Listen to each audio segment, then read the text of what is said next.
بسم اللہ الرحمن الرحیم۔ حضرت ایوب علیہ السلام حضرت اسحاق علیہ السلام کی اولاد میں سے ہیں اور ان کی والدہ حضرت لوط علیہ السلام کے خاندان سے ہیں۔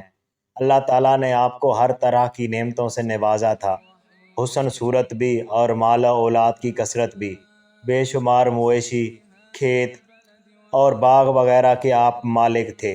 جب اللہ تعالیٰ نے آپ کو آزمائش اور امتحان میں ڈالا تو آپ کا مکان گر پڑا اور آپ کے تمام فرزندان اس کے نیچے دب کر مر گئے، اور تمام جانور جس میں سینکڑوں اونٹ اور ہزارہا بکریاں تھیں سب مر گئے۔ تمام کھیتیاں اور باغات بھی برباد ہو گئے، غرض آپ کے پاس کچھ بھی باقی نہ رہا۔ آپ کو جب ان چیزوں کے ہلاک اور برباد ہونے کی خبر دی جاتی تھی تو آپ حمد الہی کرتے اور شکر بجا لاتے تھے اور فرماتے تھے کہ میرا کیا تھا اور کیا ہے، جس کا تھا اس نے لے لیا۔ جب تک اس نے مجھے دے رکھا تھا میرے پاس تھا، جب اس نے چاہا لے لیا۔ میں ہر حال میں اس کی رضا پر راضی ہوں۔ اس کے بعد آپ بیمار ہو گئے اور آپ کے جسم مبارک پر بڑے بڑے آبلے پڑ گئے۔ اس حال میں سب لوگوں نے آپ کو چھوڑ دیا، بس فقط آپ کی بیوی جن کا نام رحمت بنت افراہیم تھا، جو حضرت یوسف علیہ السلام کی پوتی تھیں، آپ کی خدمت کرتی تھیں۔ سال ہا سال تک آپ کا یہی حال رہا۔ آپ آبلوں اور پھوڑوں کے زخموں سے بڑی تکلیفوں میں رہے۔ آپ برسوں تکلیف اور مشقت جھیلتے رہے اور برابر صبر و شاکر رہے۔ پھر آپ نے بحکم الہی اپنے رب سے یوں دعا کی، مجھے تکلیف پہنچی اور تو سب مہر والوں سے بڑھ کر مہر والا ہے۔ جب آپ خدا کی آزمائش پر پورے اترے اور امتحان میں کامیاب ہو گئے تو آپ کی دعا قبول ہوئی اور اللہ تعالیٰ نے حکم فرمایا، اے ایوب علیہ السلام اپنا پاؤں زمین پر مارو۔ آپ نے زمین پر پاؤں مارا تو فوراً ایک چشمہ پھوٹ پڑا۔ حکم الہی ہوا کہ اس پانی سے غسل کرو۔ جب آپ نے غسل کیا تو آپ کے بدن کی تمام بیماریاں دور ہو گئیں۔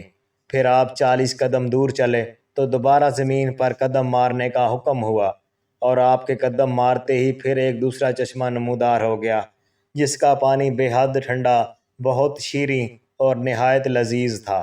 آپ نے وہ پانی پیا تو آپ کے باطن میں نور ہی نور پیدا ہو گیا اور آپ کو اعلیٰ درجے کی صحت و نورانیت حاصل ہو گئی، اور اللہ تعالیٰ نے آپ کی تمام اولاد کو دوبارہ زندہ فرما دیا اور آپ کی بیوی کو دوبارہ جوانی بخشی اور ان کے کثیر اولاد ہوئی۔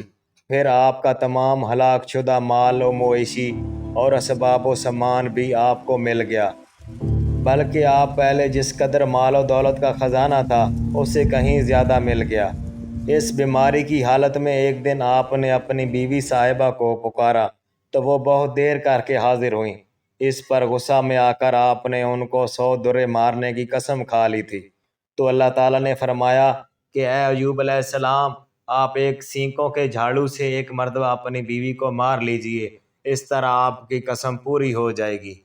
حضرت ایوب علیہ السلام اس امتحان میں پورے کامیاب ہو گئے اور اللہ تعالیٰ نے ان کو اپنی نوازشوں اور عنایتوں سے ہر طرح سرفراز فرما دیا، اور قرآن مجید میں ان کی مدح خوانی فرما کر اواب کے لاجواب سے ان کے سر مبارک پر سر بلندی کا تاج رکھ دیا۔ حضرت ایوب علیہ السلام کے اس واقعہ امتحان میں یہ ہدایت ملتی ہے کہ اللہ تعالیٰ کے نیک بندوں کا بھی خدا کی طرف سے امتحان ہوا کرتا ہے، اور جب وہ امتحان میں کامیاب اور آزمائش میں پورے اترتے ہیں تو خدا بند قدوس ان کے مراتب و درجات میں اتنی اعلیٰ سربلندی عطا فرما دیتا ہے کہ کوئی انسان اس کو سوچ بھی نہیں سکتا۔ اور اس واقعے سے یہ بھی سبق ملتا ہے کہ امتحان کی آزمائش کے وقت صبر کرنا اور خداوند عالم کی رضا پر راضی رہنا، اس کا پھل کتنا اچھا، کتنا میٹھا اور کس قدر لذیذ ہوتا ہے۔